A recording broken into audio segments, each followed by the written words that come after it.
क्या आपको पता है एक स्ट्रिक्ट टीचर जो हमेशा सिर्फ परफेक्शन चाहता है वो इसलिए ऐसा बना क्योंकि बचपन में उसे काफी स्ट्रिक्ट टॉयलेट ट्रेनिंग मिला था। सुनने में काफी फनी लगा होगा, लेकिन ये मैं नहीं कह रहा बल्कि ये कहा गया है सिगमंड फ्रॉइड के द्वारा। सिगमंड फ्रॉइड एक फेमस ऑस्ट्रियन साइकोलॉजिस्ट के साथ साथ एक न्यूरोसाइंटिस्ट भी थे, जिन्होंने लोगों की पर्सनालिटी को देखते हुए उन्होंने साइको एनालिटिक थ्योरी दिया था। उन्होंने इस थ्योरी में कहा है कि एक व्यक्ति का जो पर्सनालिटी होता है वो हम 3 कंपोनेंट्स में डिवाइड कर सकते हैं: इड, ईगो और सुपर ईगो। पहला है इड, जो हमारी पर्सनालिटी का वो कंपोनेंट है जो हमसे वो सारे काम करवाता है जिससे हमें प्लेजर मिले, हमें खुशियाँ मिले। दूसरा है सुपर ईगो। ये ईड के उल्टा काम करता है। ईड जहाँ प्लेजर और खुशी की मांग करता है, सुपर ईगो हमें अपने वसूलों पर लॉस को मानते हुए चलने की आदेश देता है। तीसरा है ईगो। वो इन दोनों का बैलेंस कहा जाता है। आइए इसे एक सिंपल से एग्जाम्पल के साथ समझते हैं।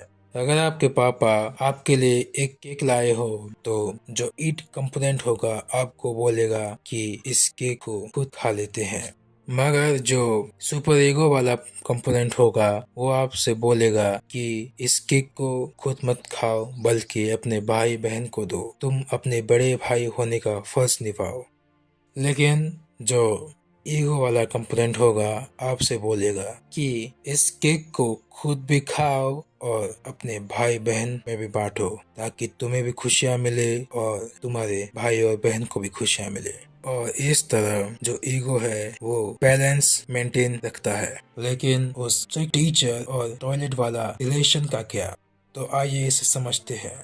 तो जो सिगमंड फ्रॉइड थे उन्होंने साइकोसेक्सुअल पर्सनालिटी डेवलपमेंट थ्योरी देते हुए कहा कि जो हमारा पर्सनालिटी होता है वो बचपन से लेकर हमारे बड़े होने तक डेवलप करता है। ये डेवलपमेंट स्टेज वाइज होता है और हर एक स्टेज में एक एरोजनस जोन और एक कॉन्फ्लिक्ट होता है। जो बच्चा है उसे इस एरोजनस जोन का प्रॉपर यूज सीखकर उस पर्टिकुलर स्टेज का जो कॉन्फ्लिक्ट है उसे सॉल्व करना पड़ता है। अगर वो कॉन्फ्लिक्ट सॉल्व ना हो पाए तो फ्यूचर में जाके उस बच्चे को कुछ बैड कॉन्सिक्वेंसेस या बैड हैबिट्स का लत लग जाता है। तो आइए जानते हैं स्टेज वाइज पर्सनालिटी डेवलपमेंट कैसे होता है।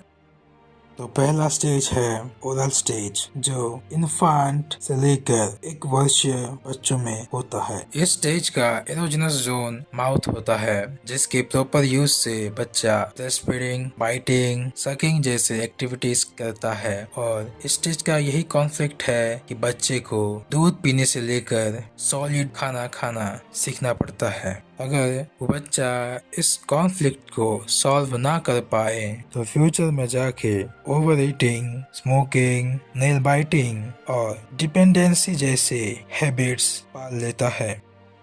दूसरा स्टेज है एनल स्टेज, जो कि 1 वर्षीय से लेकर 3 वर्षीय बच्चों में देखा जाता है।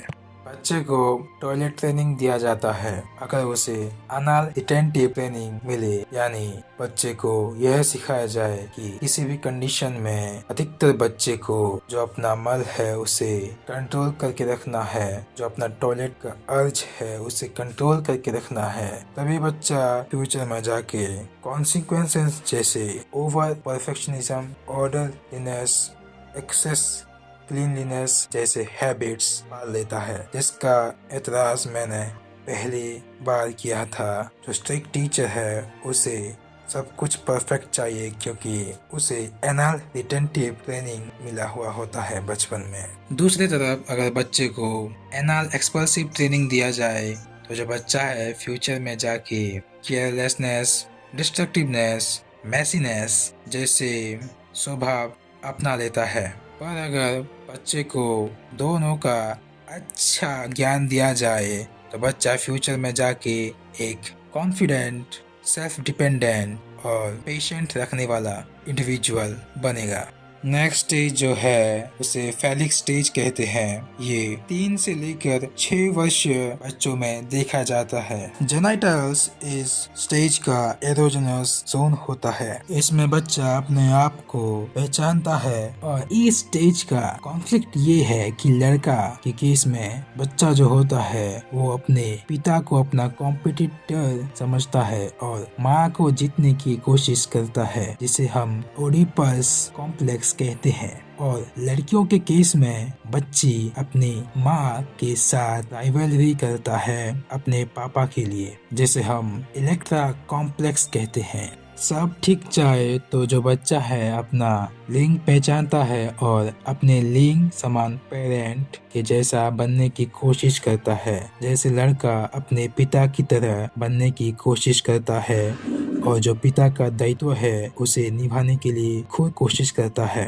अगर कॉन्फ्लिक्ट रिजॉल्व ना हो पाए तो जो बच्चा है फ्यूचर में जाके कई सेक्सुअल डिसफंक्शन, रेकलेसनेस, पुरुष और नारी में अंतर ना कर पाना, ऐसे कई और प्रॉब्लम्स झेलता है। अगला है लेटेंसी स्टेज, जो 6 से लेकर 12 वर्षीय बच्चों में देखा जाता है। इसमें जो एरोजेनस जोन कोई बॉडी पार्ट्स नहीं बल्कि बच्चे का फीलिंग्स होता है। वो इस स्टेज में सोशलाइजेशन, हॉबीज, लर्निंग के बारे में सीखता है। पर सिगमंड फ्रॉइड के अनुसार ये स्टेज इतना कुछ बच्चे को अफेक्ट नहीं करता।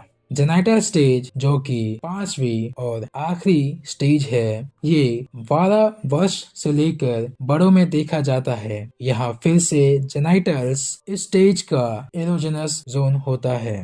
इस स्टेज में ज्यादातर फोकस मैच्योर सेक्सुअल रिलेशनशिप्स में दिया जाता है। इसमें वो इंडिविजुअल प्यार करना और खुद के रेस्पॉन्सिबिलिटीज के बारे में जानता है और कॉन्फ्लिक्ट्स रिजॉल्व ना हो पाए तो फ्यूचर में जाके वो इंडिविजुअल रिलेशनशिप्स बनाने में और उन्हें मेंटेन रखने में उसे दिक्कतें आती है।